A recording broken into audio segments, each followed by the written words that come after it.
কলেজে freshers party রয়েছে তার জন্য বোন সকাল, সকাল হেয়ার স্টাইলিং শুরু করেছে। আর আজ অনেক জলদি সকালবেলা ঘুম থেকে উঠেছি। খুব সুন্দর না রোদ বেরিয়েছিল।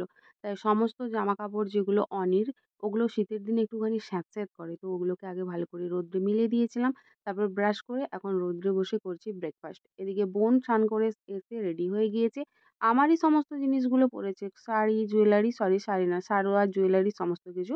তারপরে এই অনির সঙ্গে ওর মাসির বন্ডিংটা একটুখানি বেশি, তো অনিকে একটুখানি আদর করে বেরিয়ে গেল কলেজের জন্য। এদিকে কাকিমা ব্যস্ত দুপুরে রান্নাবান্না করার জন্য, তার জন্য সকাল সকাল যত জামাকাপড় পরিষ্কার করে মিলেছিল, হঠাৎ করে হাওয়া দেওয়ার জন্য সেগুলো সব পড়ে যাচ্ছিল, তাই ওগুলোতে ক্লিপ লাগিয়ে দিলাম। তারপর স্নান সেরে এসে অনিকে একটুখানি ঘুম পাড়িয়ে দিয়েছিলাম আর এখন বসেছি মোচা পরিষ্কার করার জন্য। কিছুটা তরকারির জন্য কাকিমা নিয়েছে, পরিষ্কার করেছে, আর বাকিটা এখন পরিষ্কার করতে বসেছি। এটা পরিষ্কার করা অনেকখানি সময় সাপেক্ষ, তো তাই। তারপরে এখন করছি দুপুরের লাঞ্চ। আর আজকের লাঞ্চে ছিল সমস্তটা নিরামিষ, কারণ আজ ছিল বৃহস্পতিবার।